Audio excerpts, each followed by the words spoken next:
Nah, hari ini saya akan lanjutkan sebuah tema yang sudah menjadi tema pusat kita ya dari Rock Ministry selama bulan ini, yaitu Christ likeness, ya, keserupaan dengan Kristus. Saya akan beri judul apa yang saya sharingkan hari ini, judulnya itu To Be Like Christ. Bagaimana untuk menjadi seperti Kristus. Nah, mari kita buka dengan sama-sama membaca sebelum saya masuk ke firman Tuhan sharing saya hari ini. Kita sama-sama baca firman Tuhan yang menjadi ayat emas kita bersama dalam bulan ini ya saudara ya. Kita baca bersama-sama Roma 8 ayat 29 sampai 30 dalam hitungan ketiga. 1, 2, 3. Sebab semua orang yang dipilihnya dari semula, mereka juga ditentukannya dari semula untuk menjadi serupa dengan gambaran anaknya. Supaya anaknya itu menjadi yang sulung di antara banyak saudara. Dan mereka yang ditentukannya dari semula, mereka itu juga dipanggilnya. Dan mereka yang dipanggilnya, mereka itu juga dibenarkannya. Dan mereka yang dibenarkannya, mereka itu juga dimuliakannya. Oke, sebagai introduction, siapa di sini yang seperti saya adalah orang-orang yang lahir di late 80s atau awal 90s, saudara? Ada anak-anak akhir tahun 80-an dan 90-an di tempat ini. Kalau Kohendra nggak ada. Kohendra ini masih muda loh saudara, Gen Z Kohendra ini ya. Kelihatan dari mukanya begitu baby face. Ada saudara? Nggak ada yang ngaku? Saya coba tes ya saudara ya dengan sebuah lagu. Apakah ada di antara saudara yang familiar dengan lagu ini saudara? Aku ingin begini, aku ingin begitu, ingin ini itu, ingin banyak. Oh berarti banyak yang nggak ngaku di tempat ini tadi ya saudara ya. Ini adalah lagu yang sangat terkenal pada waktu saya ini masih kecil. Lagu dari sebuah film kartun Jepang ya saudara yang sangat populer. Dan kalau saudara seperti saya, ini adalah lagu dari film kartun yang dulu paling sering membuat kita bolos ke gereja. Benar nggak saudara? Ya, karena jam tayangnya itu hari Minggu. Dan jam pada saat kita ini harus ke gereja. Ya, sehingga pada waktu film ini muncul, apalagi kalau episodenya lagi menarik itu, kita selalu berusaha come up kepada orang tua kita dengan beberapa alasan. Aduh mama hari ini perutku lagi sakit, gak enak badan gitu ya. Besok hari Senin banyak ulangan gitu. Padahal nonton Doraemon, saudara. Oke, nah seperti lagu ini, saudara, saya percaya kita semua ini pasti memiliki banyak sekali keinginan di dalam kehidupan ini. Setuju? Dan keinginan ini bukan cuma sekedar hal-hal yang trivial ya saudara ya. Bukan cuma kayak habis gini mau makan di mana, bukan. Kita suka mau beli baju apa, bukan. Tapi kalau saya tanya di antara saudara di tempat ini semuanya, apa yang saudara ini cari di dalam hidup? Apa yang saudara ini inginkan dalam hidup? Atau kalau saya tanya kepada saudara, apa yang menjadi impian saudara, ambisi saudara? Maka saya yakin semua dari antara kita di tempat ini pasti kita punya jawaban yang berbeda-beda. Kalau saya tanya kepada saudara, apa yang bisa saudara itu inginkan untuk membuat saudara itu merasa berhasil, sukses, bahagia?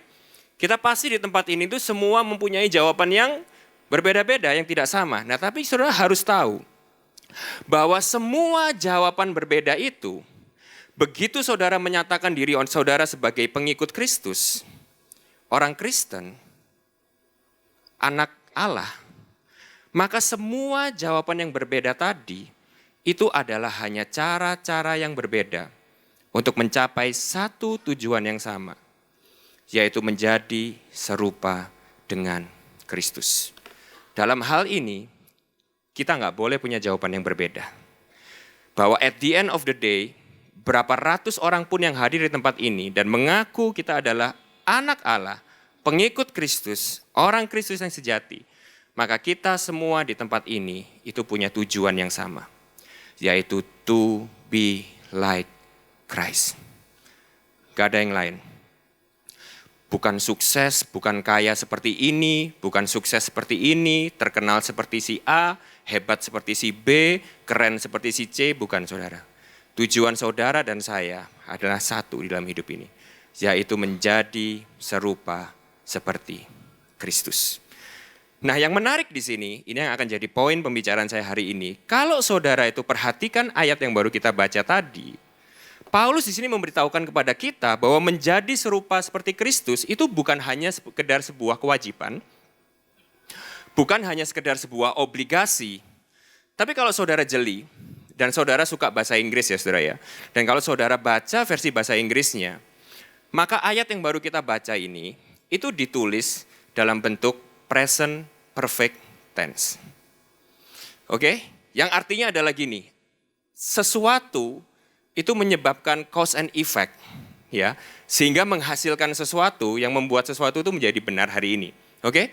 Sesuatu yang terjadi di masa lampau, itu membuat sesuatu itu mempunyai cause and effect sehingga mengakibatkan apa yang terjadi hari ini. Dan kalau saudara perhatikan, apa yang membuat kita ini mempunyai tujuan menjadi seperti Kristus dan mengapa menjadi seperti Kristus itu bukan pilihan tapi sesuatu yang harus terjadi dalam kehidupan kita. Kenapa? Karena Allah telah menyelamatkan kita. Jadi dengan kata lain Paulus mau bilang seperti ini, saudara. Kalau saudara percaya dan saudara mengaku bahwa Kristus telah menyelamatkan saudara, maka keselamatan Kristus itu ada paketnya yang gak bisa dipisahkan.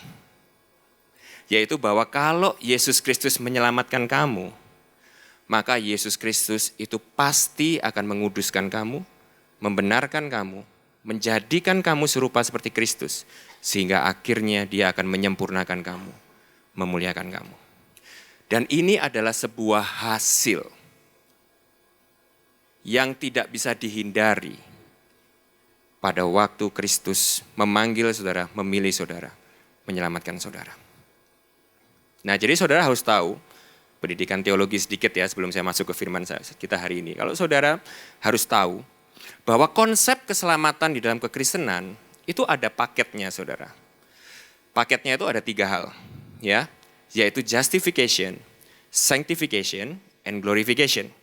Nah, kalau saudara dengar tadi yang Pak Arifin sampaikan ya, gembala senior kita sampaikan, bahwa kalau Allah menyelamatkan kita, berikutnya apa saudara? Allah akan menguduskan kita sebelum Dia akan memuliakan kita. Jadi senggol kanan kirinya, terutama kalau itu suami atau istri saudara ya, senggolnya agak keras gitu ya saudara ya. Bilang seperti ini, kalau Yesus menyelamatkan kamu, maka kamu pasti akan berubah. Kamu pasti akan bertumbuh. Kamu pasti akan menjadi semakin serupa dengan Kristus. Saudara, nggak ada orang yang diselamatkan Tuhan, itu yang hidupnya dari dulu sampai sekarang dan selama-lamanya itu tidak pernah berubah. Loh, itu kan kayak Tuhan Yesus kan seperti itu, Pastor. Dari dulu, sekarang, dan selama-lamanya tidak berubah. Ya, itu karena Tuhan sempurna, saudara. Bukan kita. Saudara percaya? Kalau saya sebelum ke tempat ini, lalu saya datang ke tempat ini ya, seperti sekarang ini, lalu saya bilang sama Ko Hendra gitu ya, aduh Ko, sorry telat, maaf saudara-saudara saya telat hari ini, misalnya saya tadi telat ya datangnya ya, karena tadi di jalan, saya ketabrak bus kota saudara, maaf ya, tadi saya on the way ke sini tuh saya ketabrak bis di jalan, sehingga tadi itu saya agak telat. Saudara percaya dengan alasan saya itu saudara? Bisa diterima? Kalau misalnya saya tuh telat dan memberikan alasan kepada saudara di jalan tadi, saya ketabrak bus sehingga saya telat ke sini. Saudara bisa percaya nggak dengan alasan saya? Nggak bisa, kenapa saudara? Karena kalau habis ketabrak bus, nggak mungkin seganteng ini, bener nggak saudara?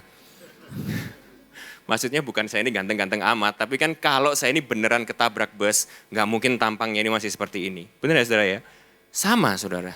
Dengan kalau kita berbicara bahwa Yesus Kristus menyelamatkan aku, mengasihi aku, dan hidup saudara sama sekali tidak berubah dan tidak menunjukkan ada tanda-tanda perjumpaan saudara dengan Yesus, saudara tidak bisa bilang seperti itu.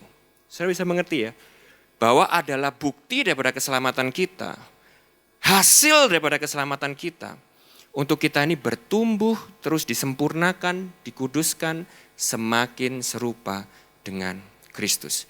Saya nggak bilang setelah diselamatkan langsung sempurna. Kalau saudara kenal saya, saudara bisa tanya sama istri saya. Dan istri saya akan langsung bilang amin kepada saudara. Bahwa saya bukan orang yang sempurna. Yang saya bilang di sini adalah perubahan, pertumbuhan semakin serupa dengan Kristus.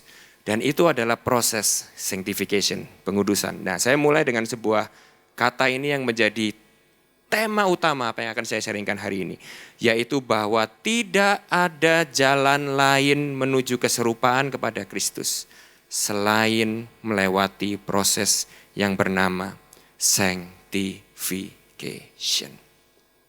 Saya tanya dulu ya sebelum saya mulai sama saudara. Dan saya rasa saudara pasti tahu ini. Kira-kira kalau judulnya itu sanctification, proses pengudusan, proses pemurnian, kira-kira enak nggak saudara? Siapa di sini bilang enak? Siapa di sini yang bilang pasti nggak enak prosesnya? Siapa yang di sini belum makan malam dan pengen cepat-cepat khotbah ini selesai dan kita pergi makan malam, saudara? Siapa di sini percaya nggak enak? Nah, kita sudah setuju ya, bahwa kalau namanya sanctification, proses pengudusan itu pasti nggak enak, nggak nyaman, menyakitkan buat kedagingan kita. Oke, jadi kita sudah setuju. Let's start kalau gitu. Nah, kita akan melihat bagaimana Paulus, ya Rasul Paulus di suratnya yang lain, kalau tadi kita baca Roma, di suratnya yang lain, yaitu di surat Filipi, itu mengajarkan kepada kita bagaimana sanctification atau proses pengudusan itu, proses pemurnian itu, kelihatan dalam kehidupan kita sehari-hari. Oke, kita akan baca sama-sama di Filipi 2, ayat 5-11. Saya akan baca ayat yang ganjil, saudara bantu saya baca ayat yang genap ya saudara ya. Saya akan baca buat saudara dimulai dari ayat yang kelima. Filipi 2, ayat 5-11. Hendaklah kamu dalam hidupmu bersama. Ini kata pertama yang harus digarisbawahi ya. Bersama. Menaruh pikiran dan perasaan yang terdapat juga dalam Kristus Yesus. Jadi saudara harus tahu ya. Menjadi serupa seperti Kristus itu yang utama adalah dalam hal saudara memiliki perasaan dan pikiran yang semakin serupa dengan Kristus. Oke? Jadi bukan semakin serupa dengan Kristus karena saudara nonton TV series The Chosen itu, lalu saudara pulang, aku pengen gondrong, aku pengen punya brewok, aku pengen pakai jubah putih sehingga aku semakin sama dengan Yesus. Aku pakai sandal yang modelnya kayak gitu, orang Yahudi, sehingga semakin serupa dengan Yesus. Bukan, saudara ya. Atau bukan juga, wah aku pengen punya pelayanan yang hebat, melakukan mujizat yang besar, pengen punya murid-murid yang banyak seperti Yesus, hebat. Khotbahnya hebat, berkarisma seperti Yesus. Itu juga bukan. Di sini Paulus jelas bahwa goal utamanya yang dijadikan semakin serupa seperti Kristus itu adalah pikiran dan perasaan kita. Jadi ini berlaku buat semua daripada kita. Bukan cuma pendeta-pendeta doang, bukan cuma pengkhotbah doang, tapi setiap daripada kita. Yang Tuhan proses, yang Tuhan murnikan, yang Tuhan tempa adalah pikiran dan perasaan kita. Untuk menjadi sama seperti pikiran dan perasaan yang terdapat juga di dalam Kristus Yesus. Pikiran dan perasaan yang seperti apa? Saudara baca buat saya di ayat yang genap ya, ayat ke-6. 1, 2, 3. Yang walaupun dalam rupa Allah, tidak menganggap kesetaraan dengan Allah itu sebagai milik yang harus dipertahankan. Melainkan telah mengosongkan dirinya dan mengambil rupa seorang hamba. Ini kata kedua yang harus tebelin dan digaris bawahi. Sorry itu kalau di slide-nya tadi kayaknya ada something wrong ya. Kok nggak tebel dan ada garisnya. Itu harusnya ada tebel dan ada garisnya. Dan menjadi sama dengan manusia. Ayat 8.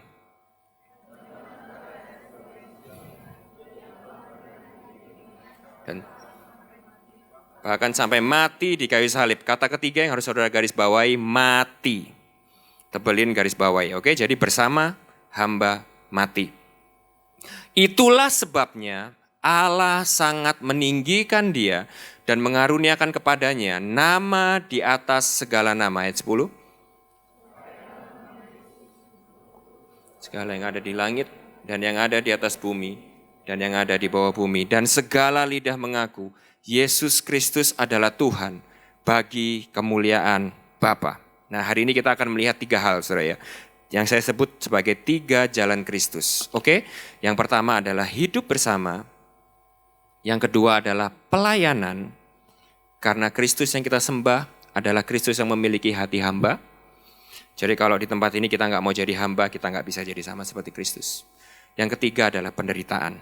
Oke? Hidup bersama, pelayanan, dan penderitaan. Kita akan lihat satu persatu. Oke? Hidup bersama, pelayanan, dan penderitaan. Yang pertama. Hidup bersama. Kenapa hidup bersama ini penting? Saya akan mulai dengan ini. Ini bukan promosi gereja. Bukan agenda saya atau titipan pesan dari pemimpin di sini untuk ini itu mengadvertiskan supaya saudara itu berjemaat begereja di sini. Bukan saudara ya. Tapi saudara kalau saudara baca Alkitab, Maka saudara itu nggak bisa pungkiri bahwa iman Kristen itu adalah iman yang tumbuh di dalam komunitas, di dalam kehidupan bersama, yaitu yang kita sebut dengan gereja. Saudara nggak bisa jadi murid Kristus yang sejati kalau saudara tidak hidup di dalam gereja. Tapi kita di sini harus sama dulu, punya pengertian sama tentang apa itu gereja. Gereja itu bukan sekedar ibadah hari Minggu. Gereja itu bukan cuma sekedar persekutuan doa bersama.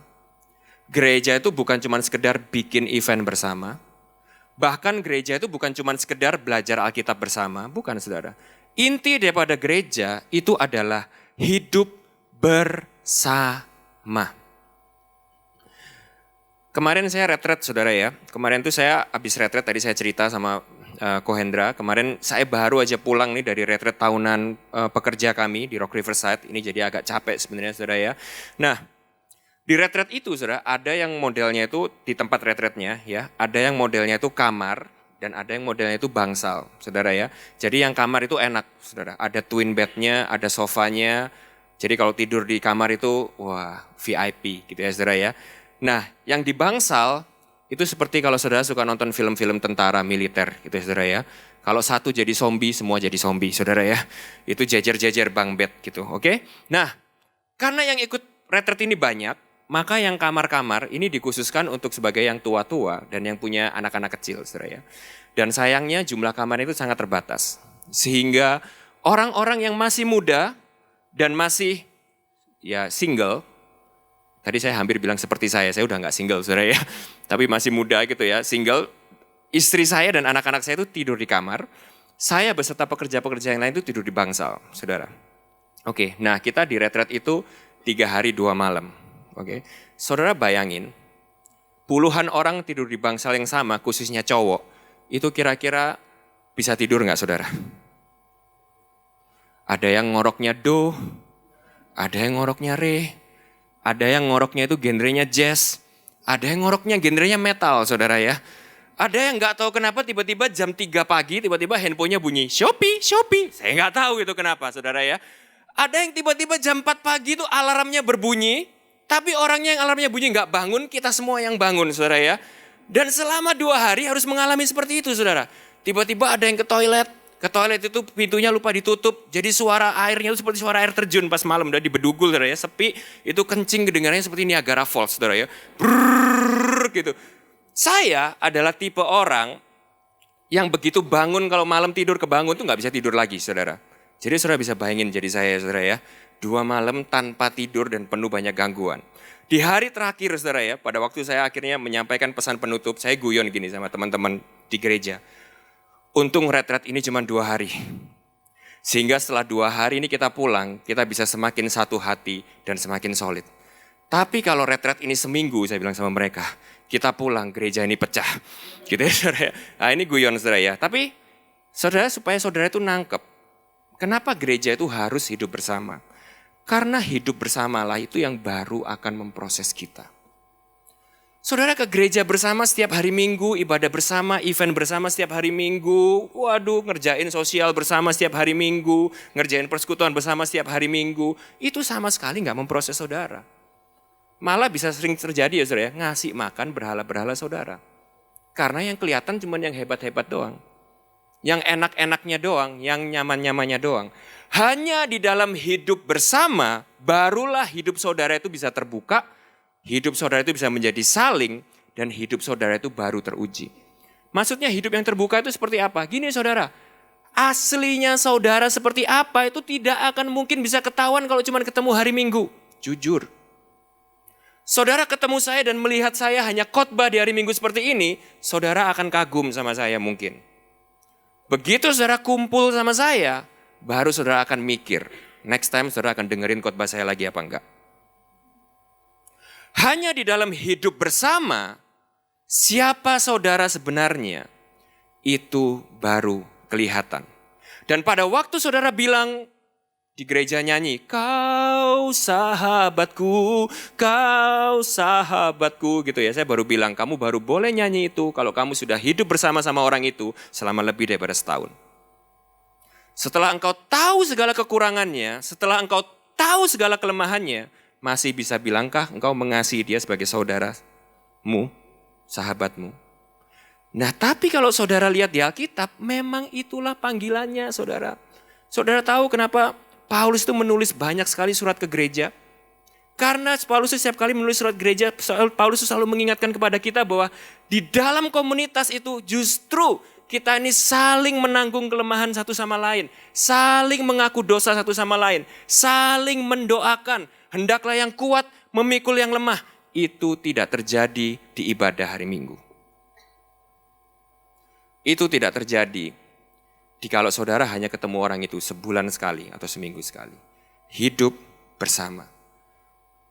Hidup yang teruji maksudnya apa? Ketulusan saudara, keseriusan saudara, komitmen saudara, dan siapa yang saudara sembah itu hanya baru teruji saat saudara hidup bersama. Saudara nyanyi ini di tempat ini ya. Yesus, kaulah segalanya, kaulah yang kusembah. Begitu hidup bersama, lalu saudara bilang, gak gereja-gerejaan lagi. Gak Kristen-Kristenan lagi. Kenapa? Aku kepahitan banget sama orang itu. Lah, yang kamu sembah, yang kamu puji berarti siapa? Benar Yesus atau orang itu? Saudara bisa tahu motif kita yang sebenarnya. Hal-hal yang sebenarnya ada di dalam hati kita, itu baru teruji pada waktu kita hidup bersama. Bukan cuma sekedar berkumpul bersama. Ketulusan pelayanan saudara, kasih saudara, kejujuran saudara, motif saudara, ketulusan iman saudara, keaslian iman saudara, hati saudara yang sebenarnya, itu baru teruji pada saat kita hidup bersama. Nah, saya tutup poin yang pertama dengan ini. Tapi saya tahu, gereja bukanlah tempat orang sempurna. Makanya kalau saudara buka Instagram tempat kami, Rock Riverside, itu slogannya bukan rumah orang sempurna. Saya tahu, mungkin ada beberapa di antara saudara yang duduk di tempat ini. Saudara mungkin hadir di tempat ini, dengan hati saudara mungkin ada yang merasa seperti ini. Aku udah begitu kepahitan sama gereja. Aku sudah begitu kecewa dengan orang-orang gereja. Masih untung aku mau duduk datang ibadah hari Minggu. Tapi kalau terlibat lebih jauh, pelayanan lebih jauh, masuk lebih jauh, no. Can I plead with you? Boleh nggak saya memohon kepada saudara? Untuk saudara berikan gereja kesempatan sekali lagi. Kenapa? Karena mungkin selama ini pengertian saudara melihat gereja itu keliru saudara. Karena gereja itu adalah memang tempat di mana Tuhan memproses saudara, mendewasakan saudara, menggesek saudara, menguduskan, memurnikan saudara, supaya saudara menjadi semakin serupa dengan Kristus. Supaya saudara semakin mengerti pikiran dan perasaan yang terdapat juga di dalam Kristus Yesus. Bagaimana kita bisa mengerti salib kalau kita nggak belajar caranya mengampuni? Bagaimana kita bisa mengerti arti pengorbanan kalau kita nggak pernah belajar melakukan itu? Mengasihi orang, memaafkan orang, berkorban demi orang-orang yang mungkin menurut saudara tidak layak untuk menerima semuanya itu. Bagaimana kita bisa mengerti pikiran dan perasaan Yesus kalau kita tidak pernah merasakan apa yang namanya dikhianati, disalah mengerti, difitnah. Izinkan sekali lagi, hari ini Roh Kudus berbicara kepada setiap hati saudara, bahwa gereja bukan opsi. Gereja adalah jalan, bukan untuk menyenangkan manusia. Bukan bahkan untuk menyenangkan saudara. Tapi untuk memurnikan saudara, menguduskan saudara. Menjadikan saudara semakin serupa dengan Kristus. Membuat saudara mengerti pikiran dan perasaan yang terdapat juga di dalam Kristus Yesus. Yang kedua itu dalam pelayanan saudara. Sama seperti Yesus Kristus, Tuhan dan Juru Selamat yang kita sembah, yang walaupun dalam rupa Allah tidak menganggap kesetaraannya dengan Allah itu sebagai milik yang harus dipertahankan, melainkan mengosongkan dirinya, mengambil rupa seorang hamba. Demikian juga kalau kita mau mengenal pikiran dan perasaan itu, kita tidak bisa melewati sebuah proses yang namanya itu adalah pelayanan. Saya kasih tahu saudara ya, pelayanan itu bukan cuma sekedar kegiatannya. Pelayanan itu adalah sikap hatinya. Saudara bisa aja ada di tempat ini, melakukan kegiatan dalam konteks pelayanan, mungkin bisa main musik, bahkan saya mungkin buat khotbah, mungkin saudara udah, bahkan di sini luar biasa sekali. Tadi saya dengar dari Kohendra yang melayani di tempat ini tuh melayani 6 jam saudara setiap hari Minggu. Ya, jadi tim yang melayani di sini sudah melayani dari jam 3 siang tadi ya, luar biasa. Tapi kita melakukan semua itu, kalau kita nggak peka terhadap hati kita, bisa saja kelihatannya kita sedang melayani Tuhan dan sesama, tapi sebenarnya kita sedang melayani diri kita sendiri. Oh, sangat bisa. Sangat bisa. Sangat bisa. Jadi yang dimaksudkan pelayanan di sini adalah apa yang Paulus itu katakan di ayat sebelumnya. Kalau saudara baca di ayat sebelumnya tadi ya, Filipi 2, Paulus berkata seperti ini, hendaklah seseorang tidak menganggap kepentingannya sendiri, melainkan merendahkan dirinya dan menganggap kepentingan orang lain lebih penting daripada dirinya. Itulah pelayanan saudara. Dan itulah jalan untuk kita mengenal Yesus. Pada waktu kita ini mulai tidak memikirkan lagi terlalu banyak tentang kepentingan kita, tetapi mulai memikirkan apa yang menjadi kepentingan di sekitar kita, saudara. Bagaimana kita bisa pakai waktu, uang, talenta, potensi yang kita punya untuk melayani dan menjawab kebutuhan orang lain. Pada saat saudara itu melakukan proses ini dengan tulus, tanpa pamrih, maka Anda akan mulai belajar pikiran dan perasaan yang sama yang terdapat juga di dalam Kristus Yesus. Proses pelayanan itu justru terjadi pada waktu setelah saudara melakukan yang terbaik yang saudara miliki, tapi justru saudara nggak mendapatkan apresiasi yang saudara itu cari. Pada waktu saudara memberikan segala sesuatu yang saudara miliki dengan terbaik, tapi bukan untuk kepentinganmu, tapi untuk kepentingan orang lain. Itulah proses mengenal pikiran dan perasaan yang sama yang terdapat dalam Kristus Yesus. Sehingga esensi daripada pelayanan itu adalah ini, saudara. Membuat sesuatu yang tadinya self-centered. Mungkin saudara nggak bilang ini dengan mulut saudara. Tapi di dalam hati kita selalu pertanyaan adalah what's in it for me? Benar nggak? Self itu berubah menjadi God-centered and people-oriented. Apa yang tadinya itu sifatnya itu adalah selfish, gue. Harus menguntungkan buat aku. Egois, menjadi selfless. Lalu apa yang tadinya orientasinya adalah profit, apa yang menguntungkan. Nggak selalu uang, saudara. Nggak selalu uang. Ada di antara kita yang dicari bukan uang mungkin. Pengakuan, prestasi, aktualisasi, begitu saudara nggak dapat itu saudara kecewa. Dikritik kecewa ada nggak selalu ukurannya uang.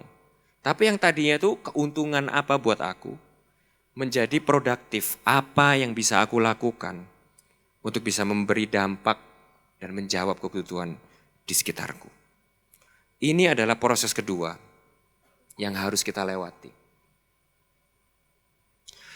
Saudara tahu salah satu cara di tempat kami ya, untuk kami itu mengukur seorang pemimpin itu sudah menjadi lebih dewasa. Saat perbandaran katanya, itu mulai berkurang kata aku, saudara. Kalau masih banyak aku gini loh, minggu lalu aku gini loh, aku dulu gini loh, aku gini loh. Aku sebenarnya nggak cari gitu, tapi aku gini loh. Semakin banyak kata akunya, saudara ya, orang itu masih belum dewasa. Masih jauh dari keserupaan Kristus. Tapi saat kata-kata saudara itu isinya penuh dengan orang lain, Tuhan, mereka, gereja, apa yang kita bisa lakukan? Kebutuhan orang lain, bukan aku. Saudara sudah satu langkah lebih dekat kepada keserupaan dengan Kristus. Kalau Tuhan aja, Yesus saja, yang harusnya dia layak untuk mendapatkan segala sesuatu yang dia mau. Dan dia bisa melakukan itu. Tadi Paulus berkata, tidak menganggap kesetaraannya dengan Allah itu sebagai milik yang harus dipertahankan. Masakan kita, saudara. Manusia-manusia berdosa yang seharusnya tidak layak menerima yang baik daripada Tuhan. Diselamatkan oleh kasih karunia. Kita mau lebih kurang ajar daripada Tuhan dan Juru Selamat kita. Saya kerja di bisnis hospitality, saudara ya, karena di Bali bisnis hospitality. Kalau ada satu karyawan saya itu kurang ajar sama tamu gitu ya saudara, saya selalu bilang sama karyawan gini, kamu boleh melakukan kesalahan apapun, tapi satu kesalahan yang akan bikin saya paling marah, itu adalah saat kamu kurang ajar sama tamu.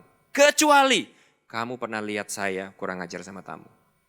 Kenapa gitu Pak? Iya, karena bukan tempatnya untuk seorang karyawan itu lebih sombong dan lebih kurang ajar daripada bosnya. Jadi kalau ada orang Kristen itu sombong dan tidak mau melayani seperti rajanya melayani, saudara bisa tahu orang-orang seperti ini saudara, hamba-hamba yang gak tahu diri. Nah yang ketiga terakhir saudara, yaitu penderitaan. Proses penderitaan, tadi udah dikotbahkan lengkap sama Pak Arifin ya, adalah sebuah proses yang kita nggak bisa hindari saat kita mengikuti Kristus.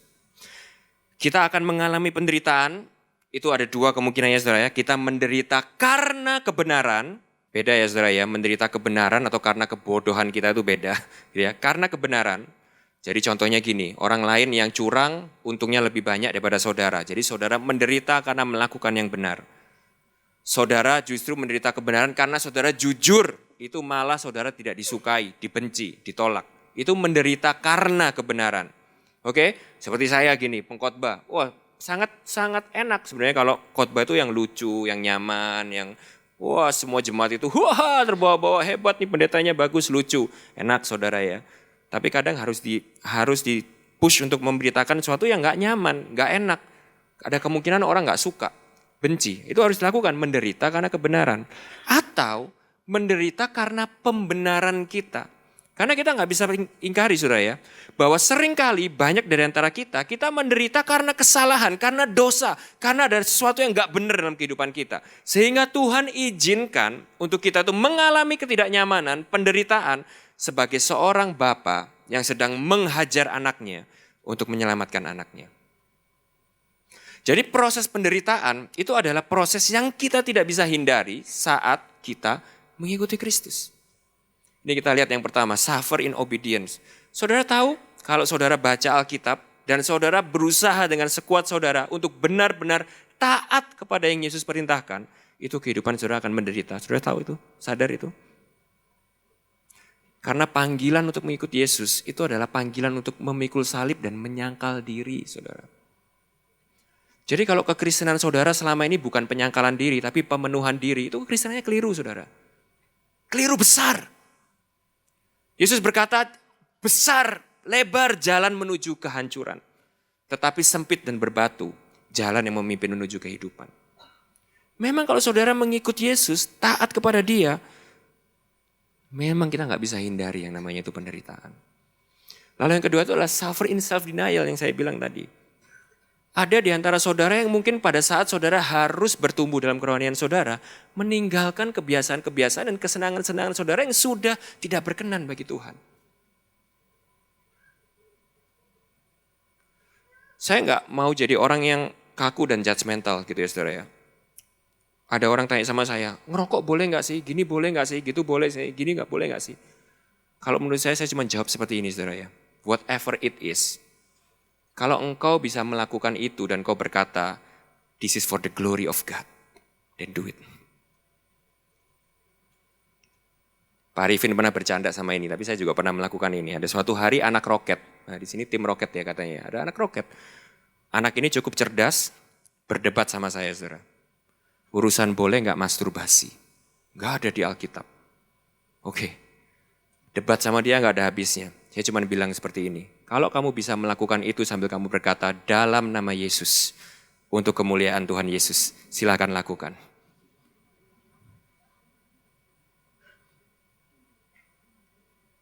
Diam saudara. Terus gimana kok? Tapi kan susah. Ya we need to suffer. To be like Christ. Dan kalau engkau melakukan penderitaan yang ini, penderitaan ini akan memimpin engkau kepada kebahagiaan yang jauh lebih besar daripada apa yang pornografi tawarkan kepadamu. Bayar pajak, sakit saudara. Sakitnya di sini dan di sini saudara.